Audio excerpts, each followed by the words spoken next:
it wasn't just about results, right? It was about promoting the gospel of gravel, right? Like helping, the idea that all a rising tide will raise all ships in this nascent stage.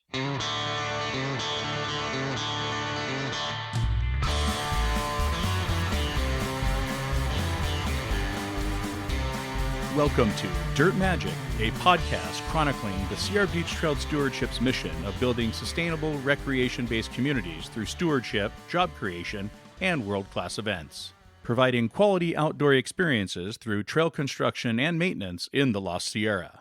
I'm your host, Martin Scheel. Our guest on today's episode of Dirt Magic was born into the world with two-wheel DNA. From smooth tread skinnies to low-pressure fats with knobbies, to a sweet spot somewhere in between, he has forged a multi-decade of epic riding experiences. From 24-hour endurance racing in the mountain bike world, to globetrotting across the pond to race the Tour de France, and ultimately finding a niche somewhere in the middle of singletrack and asphalt, aka gravel. He's pedaled his way to the top podium spot in many epic events, trekking his way to a win at Traka, getting lost and found, standing on the top of the podium, being the best at consuming a Belgian waffle, and of course completing the Oregon Trail as the rider furthest away from dying of dysentery. But beyond these accolades and many more, he's a great advocate for cycling, a mentor to the next generation of cyclists, a visionary in the professional privateer world, and a 100% cool dude. Please welcome to the show, Mr. Pete Stetina. Well, Pete, welcome to Dirt Magic. Hey, it's good to be here. Yeah, you've been doing some travel lately from Monterey, Sea Otter, and then across the pond to Traka, I understand. Yeah, April in the off-road space it's our busiest month of the year. I mean, you have the Belgian Waffle ride, which was conflicting with Traka this year. It starts out with Sea Otter middle of the month, and then it was Levi's Grand Fondo, which is a road event, but it is still in our world, our space, a big money race, and then straight over to Traka. It's back to back to back the whole way through in April. Well, you've been doing this for some time, and obviously on two wheels from road to dirt, both endurance and otherwise. But for the folks that may not know who Pete Stetina is, how did this begin? I mean, what was the first experience on a bike, and then what locked it in?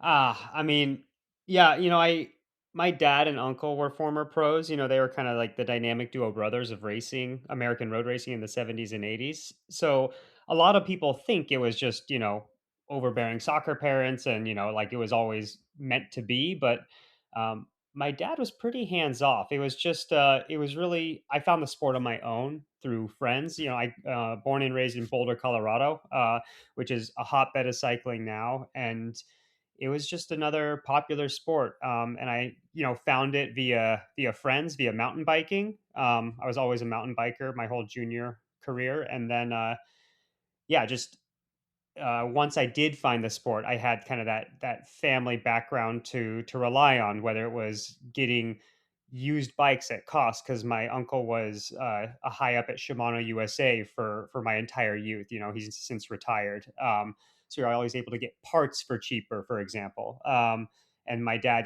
just driving me to the races and knowing how to train a little bit as a kid before I got a full coach, because the father son relationship is maybe not the best for a coach relationship as well. You're always pushing back against your old man. Well, So, I can fully appreciate that with a 12-year-old son at this point in time. it's funny. Like my coach, if my dad told me to do one thing, I would tell him to buzz off. And if my coach told me to do the exact same thing, I would do it to the T. So for any dads out there, it's fine. Like it's just you. Yeah, I've come to figure that out myself. Whether it's my son on a moto, on a bike, my instruction and recommendations are usually not heeded, and the exact same word from any friends or anyone on a coaching level experience. They seem to they seem to be assimilated much easier and quicker without a lot of Yeah. without a lot of stress. And it's not until you're a parent that you fully appreciate and understand that, I think. Sure. It just So uh no hovering parents of mom, dad, and uncle of on the sideline and telling the coaches, "Hey, my boy, he's going to be a champion, and you've got to do this, and he needs more race time or ride time." Kind of like the every little league parent that thinks their kid's going to be, end up in Major League Baseball.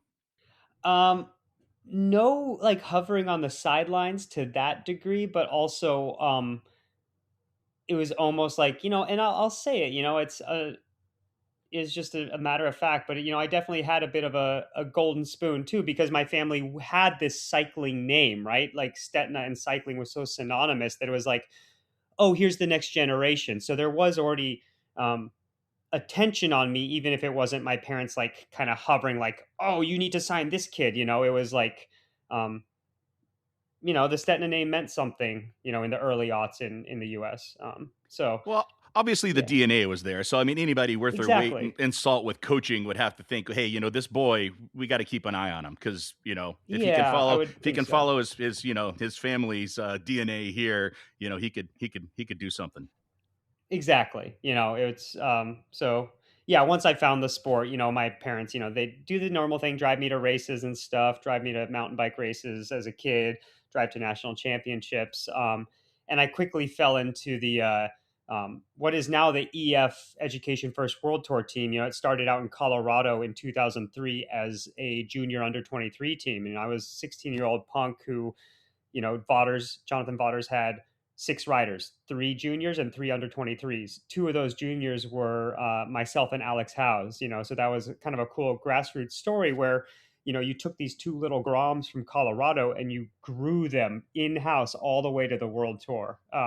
So, the proof was in the pudding for what JV did and eventually became EF. So, that was kind of like my support structure was, I guess, yeah, the name probably got my foot in the door, and obviously the genetic code, but it was really um, just kind of the right time, right place. It was a young kid coming into the sport right after the Lance effect, and when road cycling was booming before of his admissions, so it was an easy sport, and there was a lot of money in U.S. road cycling. Yeah, definitely. Those Sorry, multiple easy back to sport to back. find, not an easy Yes. sport. Yeah, you know what I Yeah. mean. Yeah. Well, So, for sure. I mean, yeah. I mean, it was definitely the Tour de France, which you are obviously no stranger to. When those years of us just had with some dominance with Lance, and I mean, what for an industry, what a great thing that was at the time. hmm which hmm unfortunately there are two sides to every coin, as we all found out. But yeah. is that, I mean, part of that, the heavy in the road cycling, you're raced. Um, at what point in your life when you're, a young man, you're doing well, do you decide like, hey, I could make a career out of this and I'm going to go pro? I mean, that's a Y- big you know, I switch to flip. I vividly remember like doing a crit in Colorado as a junior, and I think I won the local pro 1-2 or something, but it was kind of like this switch flip in just that, like, you know, I think I got, like $100 for like the local pro 1-2 crit win or something, but it was like that switch flip as like a 16-year-old, you're like, "Oh, I can make money doing this." Like, yeah. So that was kind of like it already, like, for me it was always the plan. The dedication was like, I want to go pro. I want to do the Tour de France. I want to make a living racing bikes. And it just kind of progressed from there, as I started getting, lower level contracts with Fodders early, like later into my under 23 years, like could barely call it a salary, but it was enough of a stipend to like justify, you know, not doing school, for example, or not getting a second job as a barista or a bartender or something.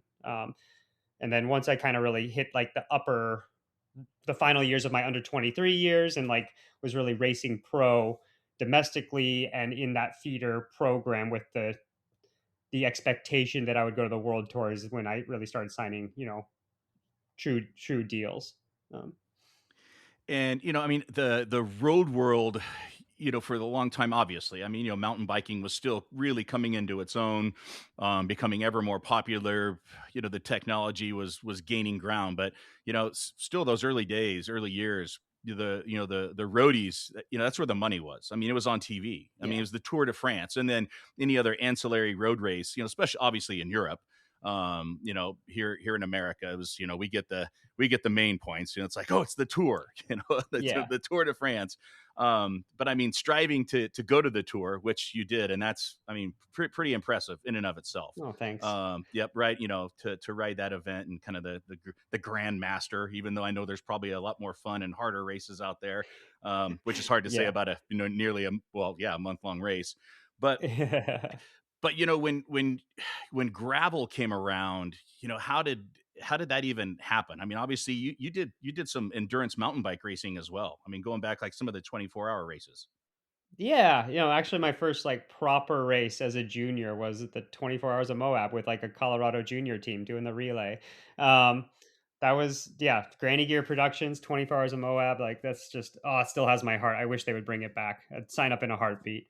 Um but yeah, I always kind of continue to dabble on the mountain bike and off road. Growing up in Colorado, it's like we just have dirt roads. If you want to do like any really cool, true mountainous ride, like you're probably just going to ride dirt roads, like not necessarily single track, but dirt roads. And I kind of always had a understanding with, EF and Vodders that even if I wanted to, if I was home training, like, and there was a local mountain bike race happening, like I could hop into that for training. They kind of trusted me.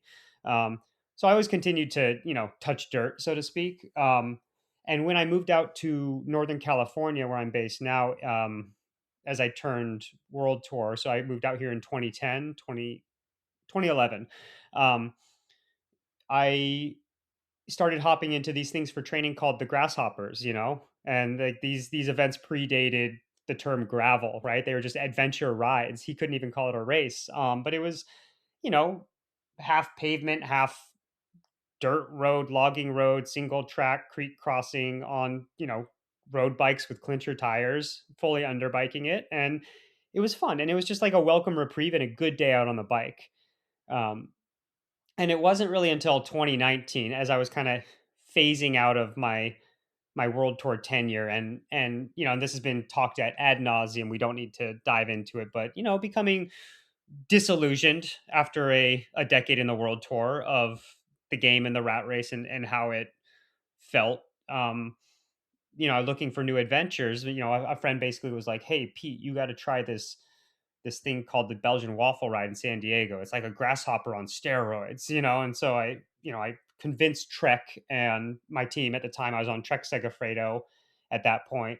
I want to do these 3 gravel races. Like let's put it in my contract. My agent worked the deal, and it was I still did a full world tour calendar in 2019, but I had it written into my contract that I got to do the BWR in May, Dirty Kanza, which is now Unbound at the early June, and the Leadville 100. So that was kind of my foray, and that was my aha moment of like, oh my god, this is its own. This can be is and is becoming its own standalone discipline. Yeah, for sure. And in those years too, we had started the Lost and Found in 2014, and um, Hmm. I mean, gravel was starting to explode, and we saw our ridership, jump from a few hundred to doubling that to hitting 1,000. And now, granted, at that same time, there are a lot of other gravel races happening. Of course, Lifetime coming into and capturing some of those big ones, especially Unbound when it was renamed. But I think the sponsorship world for riders, it took a little more time for them to catch up. So I can't imagine that these contracts that you would get on tour for as being a roadie look the same in gravel. So I mean, were they there for you? Was it something where you could sustain it, salary wise, or did you have to go a different route when it came to making this your career more on gravel than road? Yeah, that was the big thing, and honestly, I think that's the thing I'm most proud of in my career is this like jump to gravel pro, calling it a privateer that I've done because it was there were guys that had done this before me. Ted King is a prime example, but it was just different in that he had retired, and it was like he was an ambassador. He was an ambassador for Cannondale. He was going to these rides that were becoming races. He was growing and it was getting bigger. Um, he couldn't call himself a pro per se. He was still getting paid to do bikes, and this is what I'm speaking about. It's all optics, right? And shades of gray or whatever. But, I kind of came in at the end of 2019, and I was like, no, these races are hard enough. They deserve to have their own pro group, like their own dedicated pro field, not guys such as I had been, and Lachlan was doing it with EF simultaneously. Um, this, quote unquote alternative calendar, and and so I basically set out working with partners and basically saying like, no, I'm gonna make a full go at this of trying to be a pro athlete, like, but that means I need to get paid so that I can still train and focus on these events. And that means I can't, again, have a second job as a bartender or, a mortgage lender or whatever it is. I need to focus. And so, it can't just be in kind gear and whatever. Like there has to be some sponsorship dollars attached, and so um, I had a crash course in starting my own business. It was literally starting my own small business. It was 70, 80, 90-hour work weeks at the beginning there, doing all these deals, all the behind the scenes admin that anyone starting their own little store would deal with. And a big part of that too was um, creating relationships and getting to know the other players in the game, the other brands, the other races, such as you guys at the Lost and Found and all of that, and opening doors, because realizing that it wasn't just about results, right? It was about promoting the gospel of gravel, right? Like helping, the idea that all a rising tide will raise all ships in this nascent stage. you know the it's kind of the privateer. I mean, you're credited a lot, and I know there were those before you that laid some groundwork, but you do. I mean, you get credited quite a bit on the privateer side, and you are right, it is a business. And I think that's where a lot of writers, when they look at it as, hey, I can sell myself, Yes. because I'm a good product, which many people can. But as a business, and you sell yourself as a product, well, there is still production that needs to happen.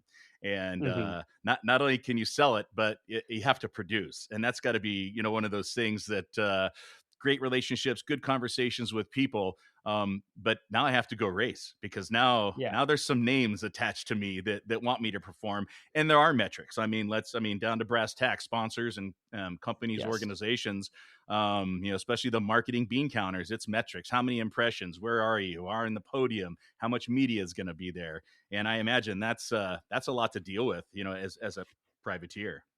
It totally is, and I think that's something that when I started this and I was talking to potential partners, it was creating this idea of um, the next generation of athlete, right? The holistic pro that is kind of this one stop shop, whether it's marketing ideas, video concept pieces, all of it, not just try to cross the finish line and perform, right? And there's no shade in that to any riders right now that are racing, because I did that my whole career, just trying to be as skinny and fast as possible to make the tour team and whatever, right? Like that's racing. But where gravel was, in the early 2020s was, you couldn't just do that, right? It was kind of this, again, this one-stop shop where like I understood that, at the end of the day, sports is advertising, right? And you are a vehicle for your sponsors to sell product or to highlight product, right? To create an impression. And one way to do that, and the traditional way to do that, is to just cross the line first and point to your jersey, put your hands in the air, and it's a really valuable photo. And going fast validates a product, right? There's no better way to validate a product. But um, also in this day and age of social media and online, there's so many other ways to tell a story and to relate. And I think people are actually um, even more sensitive to originality and truth more than anything right now. So if they can align with someone because there was a good experience, like "Hey, I was at Lost and Found and I had an IPA with Pete after the race and we talked about, the right setup and what went wrong with my day." Like that's going to create such a better impression for a potential consumer for whatever my sponsor is than just seeing like how fast Pete went in the race and what tire was he running. Um, so it was always kind of with that air that I approached everything we did, and that I've done since. And it was kind of funny. We called it privateering in a little video concept piece in 2020, right before the world shut down with COVID, um, and it boomed. Like now it's an industry term, and all my colleagues are using the term, and I love it, and I get a bit of a chuckle out of it. But I think I had success in promoting it because it was, again, this idea that a rising tide raises all ships, and that if I was very open in how I did it, so other riders could model it and emulate it. Well, I think that the success of that too, it helped organizations like ours, like the SBTS with Lost and Found. I mean, in the days of the Donnyville Classic, as we were transferring to the All Mountain, Mark Weir, Mosler, those guys, the early days on with Adam Craig, and then of course Carl Decker coming on, kind of the camaraderie of be able to hang out, have a beverage, with these guys after the race, and gals like, Katarina Nash. I mean, she's one of the nicest ladies I've ever met, and she will shoot the breeze and talk to any riders, especially the young girls that are coming up. And for us, that always helped our events. I mean, trying to have a superstar that was a Tour de France winner, or maybe won every single mountain bike race that year. Yeah, that's going to bring some media, and that's always probably going to help your event. But I truly do believe that pros like you, that are just really more part of the culture of cycling as opposed to racing, helps our folks want to register, because for a chance, they may get to ride with you for a little bit. Well, thank you, So, and yeah. I appreciate you saying that. And I mean, I think that just more speaks to the vibe of the event that you've put on. I mean, I think the list of writers that you just mentioned there are just some of the best people. I mean, I love hanging out with Katarina and Jeff Kabush and stuff. And I mean, you got such good folks there, that it's, yeah. I mean, I think there are. I mean, people remember that pros are still folks too that they just love riding their bikes. Yeah, it's And just there their can job. be, there's some of these preeminent events where it is just knives out and it's a battle, but there's other events that a lot of us search for because we want that connection, that experience, and to just shoot the shit together. And and you guys have done a really good job of creating those events. Well, I think collectively we did create something, and even with all the competition and multiple new gravel events coming along, I mean, we had one that we were fortunate to work with Giro on early on with Grinduro. Kind of did something Hmm. new. It was a gravel enduro. Wow, that's Hmm. really cool, and we've brought that back to where it was born in Quincy, but riding right up into 2020, I mean, things were looking awesome. I mean, registrations were up, sponsorship dollars, which are never easy to get, were just more available. And it seemed like organizations, especially in the cycling world, even beyond outdoor recreation, had some funding, had the staff. And of course, the pandemic hit and shut everything down, flipped the cycling world upside down, ironically created probably some of the largest sales numbers that it's ever existed in the cycling world. Which again, going back to Lance Armstrong, there are two sides to every coin, and unfortunately, for the past couple of years, that coin is flipped, and now we're on the scratchy side. That's it's been on the Yeah. sidewalk for a while, and I think speaking with your experiences from road, into gravel, the state of events in these festivals, races, big, small, it has changed dynamically, over the past 2 years, and it's causing issues for organizations like us to scramble to figure out, how do we keep our registration numbers up? Is that what we should be shooting for? Are we doing the right thing? Are we really trying to target more riders, or do we need to change the whole dynamic? And I mean, what have you seen? Lost and Found, Oregon Trail, multiple day stage event, definitely not for everybody up in Oregon. Breakaway Promotion's a great promoter. You know, they do Mm, our race logistics as well. You have your own race too. But I mean, yeah, how do you it just seems like we're continuing to go downhill. No pun yeah. intended there. But yeah, what are your thoughts on the state of the industry? I mean, literally from 2019 to 2026, it's a different world. Oh my gosh, it's crazy, right? And I mean, yeah, I wish I had that magic crystal ball to tell you where it's going, because yeah, I mean, every event was selling out in like 8 minutes. Website registration sites were crashing because of inundation, and I was just very much, a lot of my success, I'll say, was right time, right place, right? I mean, if it wasn't me, it was going to be someone else, but it was like, in 2021, I could just announce whatever race I was doing, and it was getting a Velo News article because journalists were scrambling to understand the space. So it was like, Pete's going to Shasta Gravel Hugger. Like, it's this like, and he's a great guy, Ben Brainerd, but like, it's this like podunk local gravel race in, right at the California Oregon border. Like, it's not a big thing, but it was getting like international coverage, so it was like really just, it was a wild west, and everything was just getting so hyped, right? And it brought all these new riders in. But now we fast forward a few years, and it's, I don't know, I mean, you have to ask like true marketing professionals, like, if this is market saturation. But in terms of events, I mean, every little local municipal was seeing that, gravel was hot, people will travel for it, you don't need big city infrastructure to do it. So we just had a saturation of events. And I think now we're seeing that constriction, much like we see in any industry, like whether it's like craft beer, craft breweries are kind of closing left, right. And it's kind of just the best ones are staying afloat.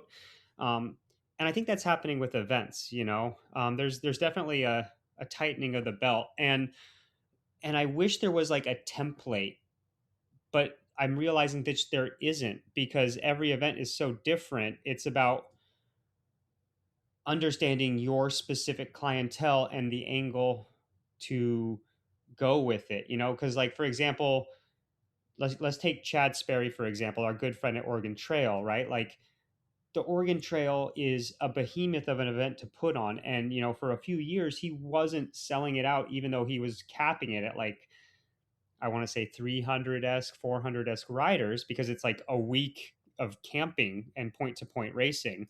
Um, and it was only via, the gravel earth series alignment, kind of, that all of a sudden he got like, because his weak point was always, and he'll tell you his weak point was always the marketing, right? The website looked like it was from AOL in 1990. Like, it wasn't, the experience was great. Chad puts on good events, but his marketing arm wasn't the strongest, right? Their storytelling wasn't there.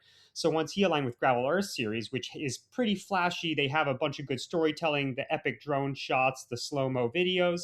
Everyone was like, this is what Oregon Trail is, and that plumped up his event, and now he's been selling out like the last few years in a row, which is phenomenal. So that was like his key to success, but then there's other events where, you align maybe with Gravel Earth series, and it doesn't quite net out, like the interest in the pros or whatever isn't moving the needle in the same way. So there's not, I just say that as an example, there's not a solution of like, do this, right?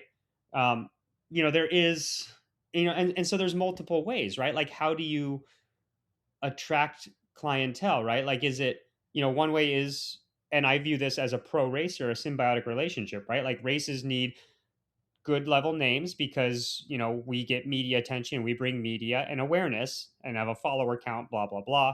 um and us pros need good races so we can showcase what we do, right? That's a symbiotic relationship, but only to a point. There's other races where it's, I mean, at the end of the day, and I lump my pay dirt event in with this, is, you know, it's about everybody else. It's about your adventure rider, your everyday rider who wants to have a good day on the bike. And it's really hard right now because we're seeing this as we see the, it's not a word, but the proification of gravel, right? That gap between your pro athlete and your age group racer is widening. And it's becoming so professionalized that pros, top name pros, they're demanding more prize money, but also more safety standards, which are both good things for the health of pro racing. But as an organizer, this can be backbreaking because also the expense of putting on an event stateside with the way our insurances are laid out and all of that is it's near impossible, right? So it's this exorbitant ask from year one to year three in investment. Whereas at the same time, bike sales are drying up. There's less sponsorship to go around. So it is a really hard situation every organizer finds himself in right now. Yeah, and I mean, it's, exactly. I mean, it's, you've said it perfectly. And, the insurance side too, is always an issue. I mean, especially in California, the Yep. word insurance should probably just, they need a new acronym for it and make it 4 letters and put it in with instead of the 7 deadly sin words for radio, there should be 8, and insurance should be one of them. But it is, I Amen. mean, yeah, I mean, yeah, you're totally correct. I mean, and prize money, it's easy. It's easy to blame Lifetime. Just a billion-dollar company that comes in and captures large events, can offer, big payouts, in a race series. Now, granted, the folks that have access to that money are very small. In the Right. scheme of, if you put 2,000 riders in Kansas, how many of them really have a shot at being in the money at the end of the season? And yet, you get some surprises. You get some new Right. young riders like Cameron Jones, that came up and Totally. did the Oregon Trail. He's raced the Downeyville Classic, and he almost clipped Keegan, that year when Leadville with the Yeah. fire, and yet, couldn't get an invite, to the big series, and still found his way in it and won it. I love those stories. I think those are great stories for the industry. And it does, a lot of times happen at those very large events, which do command media, because, media, they have resources too. And if they were budgeted, for the bike racing world, over the years, I'm sure it looks much different from them, in Hmm. 2019 to 2026, especially with social media, just, I mean, exponentially, exploding, post pandemic. But yeah, the culture of the festival, I think, is still there. I think people do like the ride culture, and we've always tried to, Downeyville Classic's a tough one. I mean, it's a point to point cross country race. It's brutal. The downhill, it's not a standard downhill. I mean, it's over 15 and a Oh half yeah. miles. That's not your normal quote standard, professional World Cup downhill, obviously. But Lost and Found, Mountains to Meadows, Grinduro, the Chad's events, the gravel rides up for Gorge and Cascade, your event, it really is open to a lot of people, and you can come out and just enjoy a ride. And Hmm. I think, the difficulty now is the folks that are like, well, I'll just grab 9 of my friends and we'll just go ride and have fun, which, you certainly can do. And that's part of what we want from our events, is we want those groups of friends to come back. Like, hey, come race Right. Lost and Found and go out and have a great day, and then come back because you want to. You're going to come back and stay and enjoy and explore hundreds more miles of gravel. Um, but it gets increasingly harder to produce the event in such a way that, we're different from some other promoters. We're a nonprofit. Our net profit does go back into the trails, but we check other boxes too. I mean, Hmm. employment, helping the small communities up here in the mountains, with bringing folks in the out from the outdoor recreation world. But still, you can only lose money so long before you have to Yeah. go from a band-aid to a tourniquet. So Right. yeah, I mean, for you, I mean, let's talk about, pay dirt. You're as a pro writer, and a promoter, which, boy, you talk about a glutton for punishment, Pete. Really just putting as much on your shoulders as you possibly can. But yeah, I mean, what have you seen with your event alone? And, have you found some successful things, just currently right now? I mean, it's coming up to try to, bring more ridership to pay dirt. And I'll speak to Pater specifically, happy to, but I'll also speak to I think every event nationwide, and that is just that the way that riders are registering has changed. And as a promoter, it's infuriating because whereas before it was a seller's market, right? It was these events are going to sell out, lock in your place. That's great for an event, not for even upping prices or anything, but it was just like when you have these riders that commit, you have this baseline to work with, you have this income base, you can make sure that you book the right amount of food trucks, you order the right amount of t-shirts and all this stuff, right? The right amount of porta potties. And now with this prolification of events, riders, it's a a buyer's market, right? And they can choose, and they're not stressed, so folks are waiting, very last minute to be like, oh, like I'm not quite in fit, or sorry, I'm not quite as in shape as I want to be, like maybe next year. um and so every event is seeing this like doldrums and just nothing, nothing, nothing. And then like weeks, literally like weeks to 10 days before the event, you start to get the upswing. And that's even, I'll take Miguel as an example with the grasshoppers. We are, this is like a local series of mine down here in Santa Rosa. Like they normally sell out like every year, right? Like you're right outside of San Francisco, huge ridership to pull from. Like he's never had a numbers problem because of his location.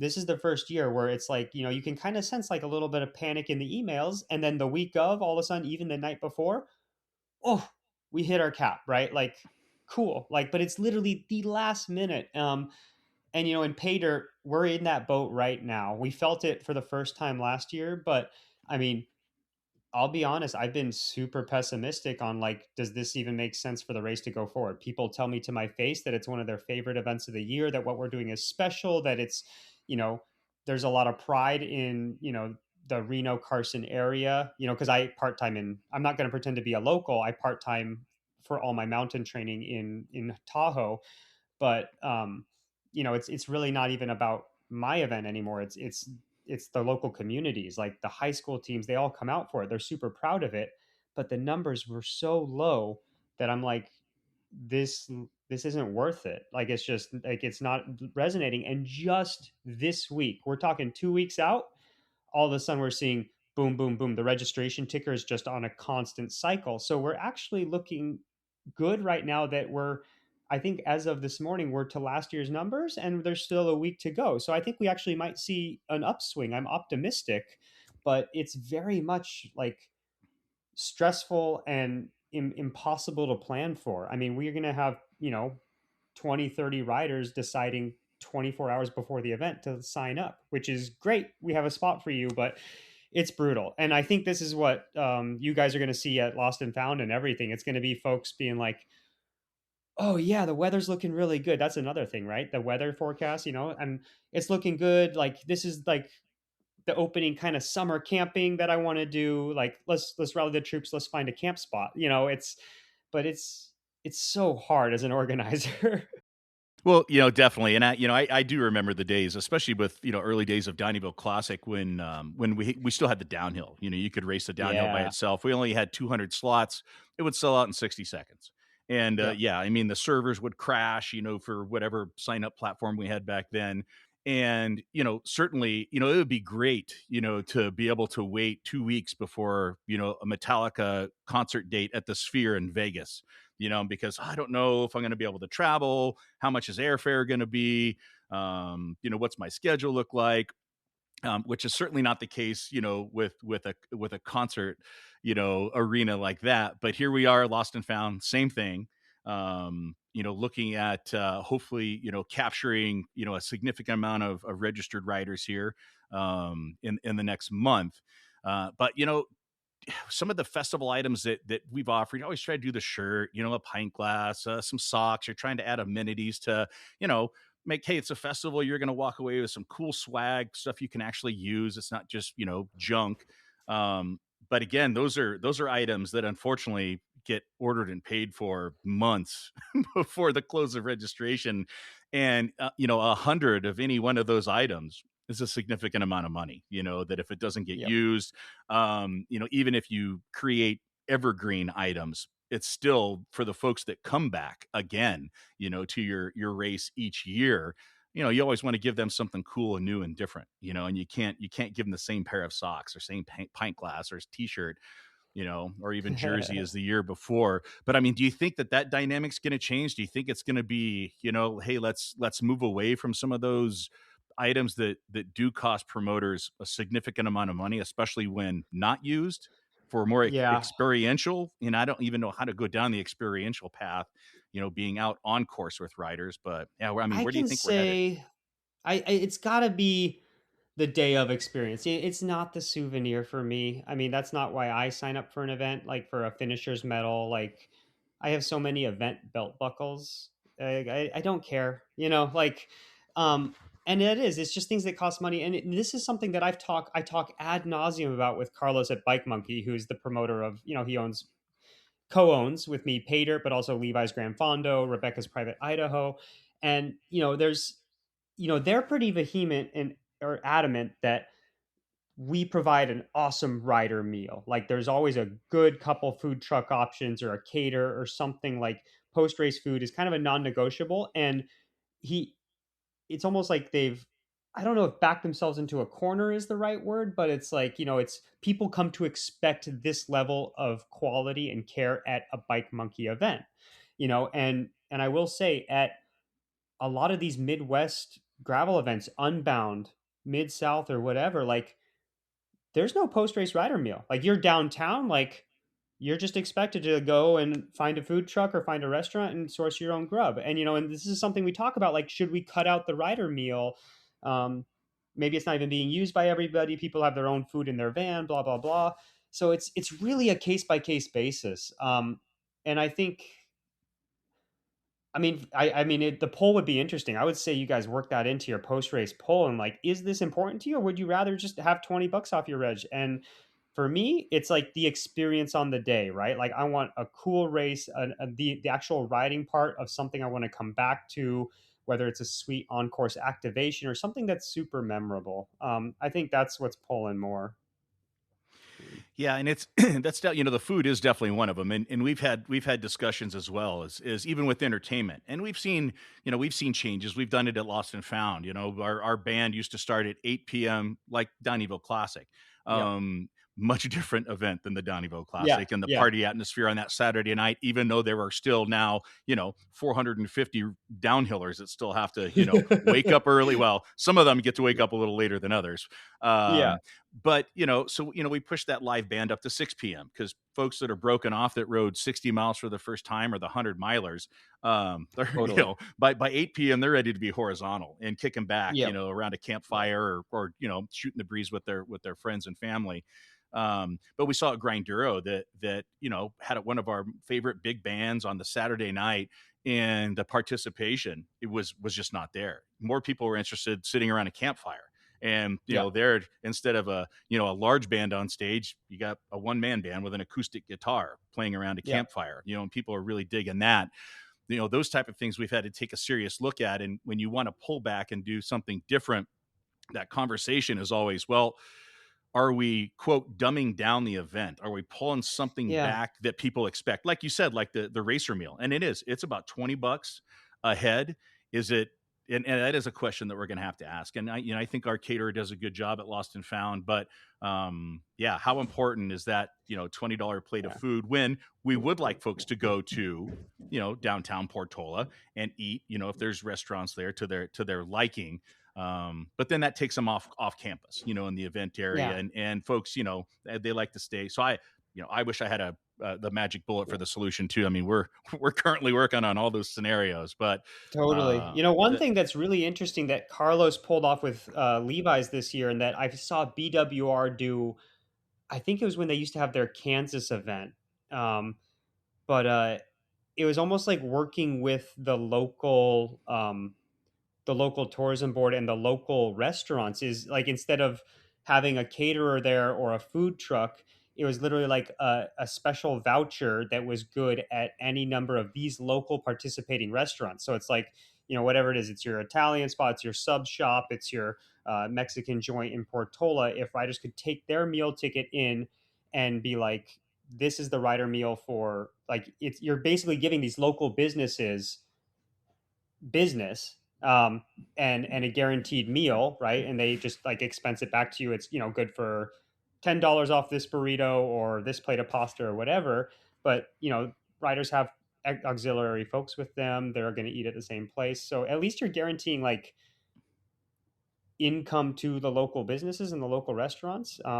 it's a bit more work to get it all pulled off. But yeah, and again, it's event by event because with Lost and Found, um, it is it's a camp vibe. It is kind of isolated, and that's kind of like where like I go there to embrace like camping in the woods with friends and family. So it's a little bit different than Unbound Emporia downtown in Kansas with all the restaurants and bars there. So Yeah, and it's definitely different. Our mountain communities, rural, the choices definitely can be a challenge. I mean, we live with it every day. I'm, myself here in Quincy as well.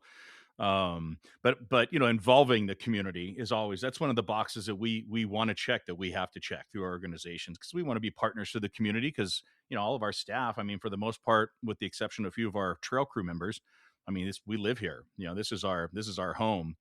And so yeah, I think those the post festival post ride surveys are going to become even more important for choices for people. Costs keep going up. I mean, obviously fuel scares people, but at some point I think that ultimately, yeah, I mean, folks still go to Starbucks and will spend $12 on some frappe fancy 3,500 calorie drink, and which is a couple gallons of gas. So what I've realized in the way that our current culture is, and this is not I'm not going to get into politics and left right here, but I will say it doesn't, with these events, it's become such a welcome break. Like we're just, I had this realization right after it was at the first hopper this year, right? It was in January, and the all the ice stuff in Minneapolis was going down, and regardless of what side you think is right here, what happened at the grasshopper was, the world feels so heavy and we're locked in on our phones, and it's making people hunker down and not want to be friendly and not get out there. And we were at this event and you're in the woods, and I was so grateful to just be riding and doing a hard thing with a bunch of people, and there's people from every walk of life there, and we're just doing this thing in the woods together. And so while the world is insane and people are not wanting to spend money and spend gas because they're unsure of their future, I can say like it's a small price to pay to treat yourself to a great weekend in the woods and just freaking get away from all of it for a weekend. Like for me, that was like, we talk about mental health now. I mean, gosh, I think like honestly, like Lost and Found is the best dose of mental health, way better than any telehelp you can get in June. Like, you know, well, we certainly appreciate that, and yeah, I that's my 100. endorsement. Yeah, 100%, and we appreciate that too, and we will graciously quote you on that, Pete. Thank you very much so for that. Well, I know we're pushing a little bit of time here, and just a couple more topics. First of all, let's talk about pay dirt. I mean, we're a couple weeks away from that one. Mm, Yeah, I mean, this is your opportunity, and yes, folks, this is our shameless plug, but Pete has always helped us out with our events. Former champion of Lost and Found, and he's a great guy to have around. I get to spend some time with him up in mm. Oregon as well, on Oregon Trail. So, Heck and you yes. and if you'd like to come, ride with Pete at least for a little bit, unless you can hang with him, but have a post ride beverage. Yeah, come out and see us at Lost and Found, and probably if you want even more interaction with him, although he'll be quite a bit busier, I think, during the day. Yeah, Mhm. go see him at Pay Dirt. So give us a scoop on Pay Dirt. Yeah. Pay dirt is um, my attempt to give back, to the sport that's given me so much.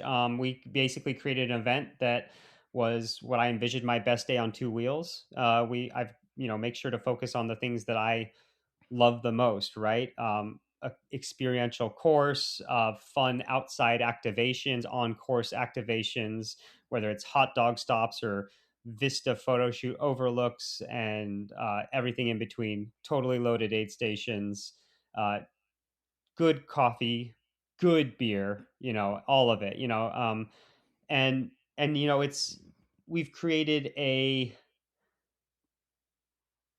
way we do it is it's very similar, I guess, to the Grinduro format.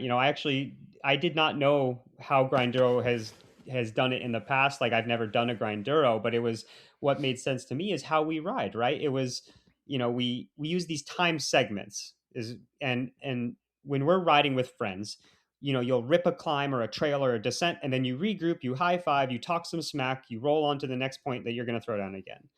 And that's what we did in terms of a mass participation event. So we have these long time segments. It's not just a downhill like mountain bike enduro. It's like an hour plus at some times, but then you cross the line, you can stop at the aid station, you can rest, you can recover, you can regroup, roll to the next point if you want. If you want to just jam, you can do that. Like there's no wrong answer. And I think if every race was like the Pater and your Mountains to Meadows or Grinduro, then I don't think racing would be that, like, not every event should be like that, but a couple times a year, it's such a treat and it's so cool and unique. And it's really a special vibe. We have a very high returning rider count, which is nice. That shows that people love this event annually. Um, so that's in, oh my gosh, from this recording, a week, we're starting the Hoppy Hour ride from our new beer sponsor in downtown Carson City. So uh, race day is Saturday, May 16th. We hope to see everyone out there, especially folks listening to this. It's hyper local, Carson City, Nevada. When I started exploring the Pine Nut Mountains, there was no Strava heat map out there. There was no trail. Like there was hard to find trail maps. There's just OHV trails, which some are good and some are very bad for the razors. So Sure. um, this was my new frontier down in Carson Valley as I started graveling and doing a little bit less road riding as I changed my career up in Tahoe. So I would love to have everyone else out there. And then I will be at Lost and Found once again. As I started my farewell tour and the planning of like what is my final pro season of racing. Um, Lost and Found was an easy yes. It's local, it's near family, but it was for me, it was such a nice moment last year when it was just, um, it was like the opening of summer, is what I felt. Like it was kind of early June. It's right when camping and the Lost Sierra is really truly opening up. Although it's probably earlier this year with our lack of snow, but we'll take that away. You can't control the weather, but it really is like that it's summer feeling. And so for me that was an easy comeback, and I'm hoping to actually bring my family because it seemed like such a family friendly event in that park too. So yeah. Yeah, for sure. You got to get the kiddos in on our kids race. We have that out there too. Some good For times for sure. them in the downtown park. Well, folks, for sure, definitely. If you're not doing anything on the weekend of the 16th, get over to Carson City and yep, go see Pete at Pay Dirt, and I guarantee you're gonna have a good time. Of course, we definitely want to see you at Lost and Found. There are still registration spots open there as well. And Pete, thanks for and this is we're gonna jump into our next topic. Good segue. You mentioned it as one of the races you chose in your 2026 farewell tour, which you announced in late last year. So yeah, so say it ain't so. You're gonna hang up the professional racing side. Yeah. I mean, what pushed you towards that? I mean, you've been racing a while, and I mean, I know there's no good way to say it. I know as we get older, it's harder and harder to be competitive with, some of the younger riders, but there are many riders out there. I mean, we talked about Katarina earlier, and man, Mhm. she still slays on the Downeyville Classic course. But yeah, so what was the impetus? What made you say, hey, it's time to do something different? It's always a weird way to think about it because it with cycling, like, this is my community and my friends group and all of that. So, traditionally retirement means like goodbye, see you never. And that's really not the case, but for me, having been a pro racer and just chasing bodily perfection and speed and podiums for over 20 years now. Like I did the math. I've pinned a number on over 1,000 times in my life, which is insane to think about how many times you've towed the line, like expecting to empty yourself. Like it's just, it doesn't bring me that same energy and fulfillment anymore. It's just kind of it became a case of chasing another result. And don't get me wrong, I'm one of the most competitive people you'll ever meet, but I just realized that like I've kind of filled that cup. And so for me, you know, I'm kind of done chasing the pointy end of that and the competition side and trying to win the bike races. So it's really a retirement from the pro lifestyle. But I don't want to retire from doing these events. I still want to get paid to do bikes, right? Whatever that means. And racing as a pro is only a small part of doing bikes, right? So, um, the farewell tour for me is it's not promising to win another race or try to win one last time. It's that was more last year. It's just letting the speed drop off slowly instead of come off a cliff. Like I know once it's gone, it won't come back. And so I want to enjoy the speed of the peloton, the battle, the spiciness of the pro field before I can't anymore, and really just enjoy these races at the front one last time. And maybe magic happens. Maybe I'll win one of these dang things, and that would be so cool. But that's not my goal. So for everyone else, like I guess I'm not really going anywhere. I'll probably just say yes more. I'll say yes to more pre-race happy hour beers and all of that. I just want to experience the sport on a different angle, and really actually focus on giving back to the sport. I'm my new role with Canyon is kind of as a mentor for all their young pros who do have that fire, and using everything I learned in my career to help that next generation level up even more, which is it's super fun, and it's a new challenge for me. But yeah, Lost and Found is part of my farewell tour. I'm going to try to go fast with these kids for a minute. And Oregon Trail, I got to give credit to Oregon Trail because initially I was thinking with the farewell tour, it would be so cool to finish in the spring at Levi's, which is in my primary residence of Santa Rosa, next to all my friends and family. And then I was like, the summer is the best time to ride a bike. Like the mountains are open. Oregon Trail is one of my favorite all-time events. Like it is hands down. It is summer camp for bike dorks. And I was so disappointed that I might not do another one that I pushed and prodded my wife to be like, no, let's make the farewell tour a full season. so thanks, Chad. My wife is not happy with that, but yeah, Well, well, first and foremost, I mean, being able to mentor the youngins coming up, I think is great, and you are certainly an asset for any young canyon rider. oh, thank you. That's gonna it's gonna get to ride with you and help themselves by utilizing your experience over more than 2 decades of racing. It is kind of nice to be able to maybe relieve some of the pressure. I mean, everybody's competitive, somewhat on the bike, and your community of racers are still there. And but maybe nice to hang out just for that additional 30 seconds and have a bacon wrapped pickle at an aid station, Exactly. or a Rice Krispie treat or a cup of bacon, from the many, Yeah. many aid stations, and even when the clock is running, and then be able to go out and enjoy some events where even the enduro style where you can spend time in an aid station, why not spend 15 minutes at the aid station shooting the breeze with people that are coming up and riding, and not feel like, that clock is ticking, towards the finish line. So I imagine that's going to be kind of a relief for you as well. I'm excited I've traveled the world racing bikes, but I have such like a finite scope of what racing looks and feels like, so I haven't experienced a bacon wrap date at an aid station before. Like I'm really excited for some of these new things. And yeah, and sometimes maybe I'll still go fast because I love riding my bike. I'm sure I'll always have a bit of spice in my legs, but once I get good and tired, like yes, bring on all the yummy, tasty treats at these aid stations, and uh, it just yeah, a whole new way of seeing a race. I'm really excited to try it. Yeah. So as you transition into a different world of cycling for yourself, what about the kiddos? What are their interest levels in the two-wheel world? Yeah, I mean, bikes are a part of their life. I again, just like my folks, I don't, I'm not. It's a part of our world.